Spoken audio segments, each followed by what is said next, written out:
Okay, good afternoon. Good afternoon. My name is Laurence Liu. I'm going to be your examiner today. What's your full name? My full name is Zikun Ma.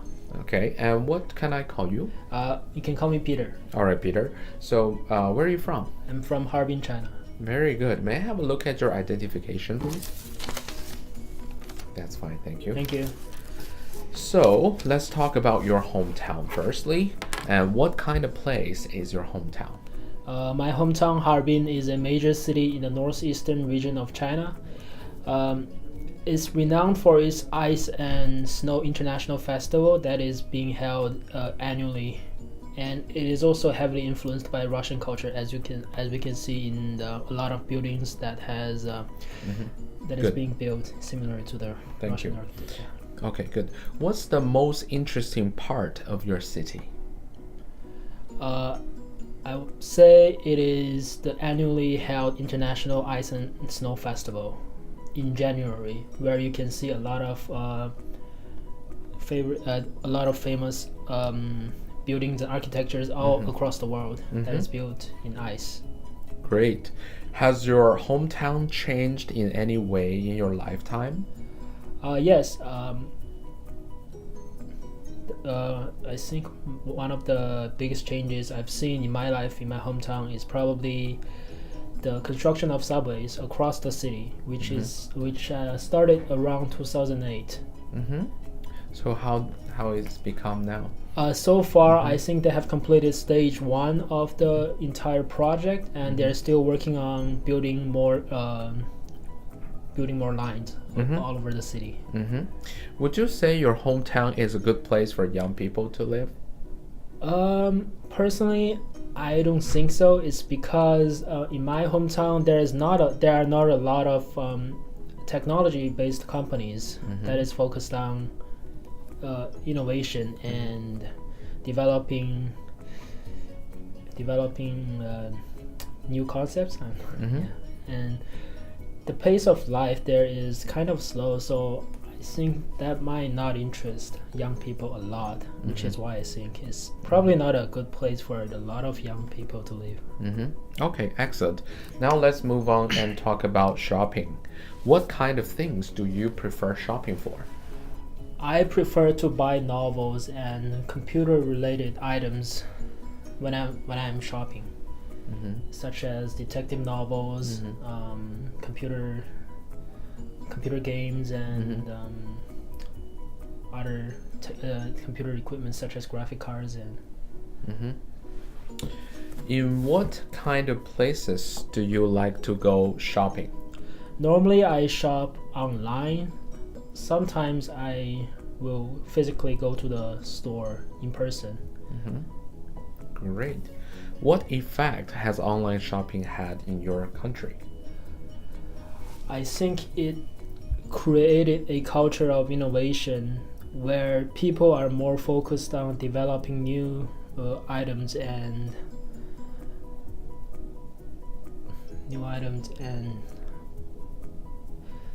new concepts.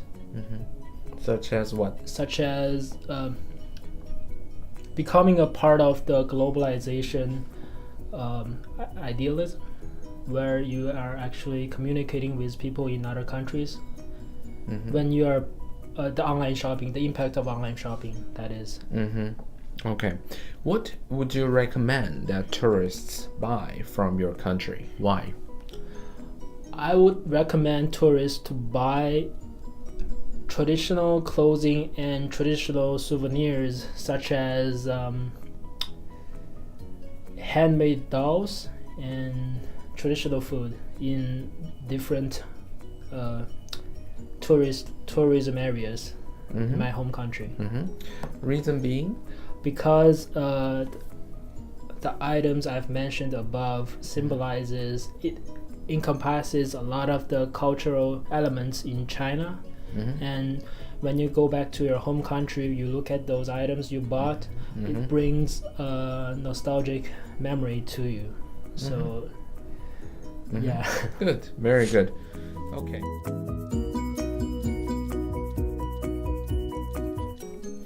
Okay, in the next part, I'm going to give you a topic and you have 1 minute to think about it, and then you have to talk about it for 1 to 2 minutes. Okay, and you will have a pen and a piece of paper. You can jot down some notes, and your 1 minute preparation time begins now.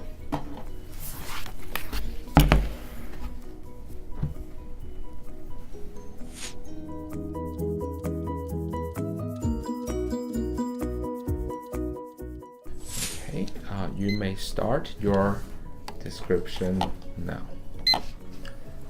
So a popular teacher that I know is Mr. McKinley, who was my grade 12 biology teacher back in high school. He was a middle-aged Caucasian male who is unfortunately bald and medium build. He was I would say he was an easygoing teacher who encouraged a lot of class discussions, and a lot of the times he told us jokes during the classes to help us better understand a difficult concept. And I think one of the primary lessons he helped me to learn back in high school is to become a more independent learner, where you rely where you attempt to learn a new concept by yourself first, and then go back. If you have any difficulties, you can go back to him, and he will help you he'll explain some of the difficult concepts to you. I think one of the reasons why Mr. McKinley was popular is because he's a very funny individual. He used to show us funny videos on YouTube.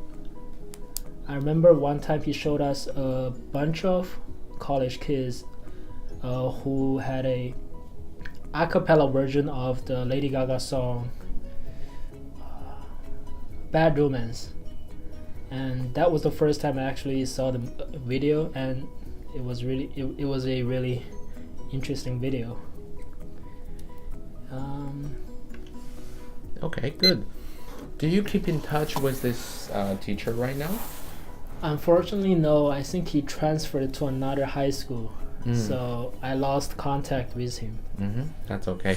So may I have the piece of paper back, please, and the pen? Thank you. Okay, in the third part, I'm going to ask you a few questions related to this topic. First of all, let's talk about education in school. What can schools do to help students prepare for the next stage in their lives? I think the most important thing for a school to provide to the students is a positive learning environment where students are encouraged to expand their knowledge. Students should not be discouraged to provide wrong answers. They should be encouraged to speak out their opinions, speak out their minds. Good. What advice would you give to someone who doesn't like school? School, I think, is also a place for students to learn to socialize with their peers.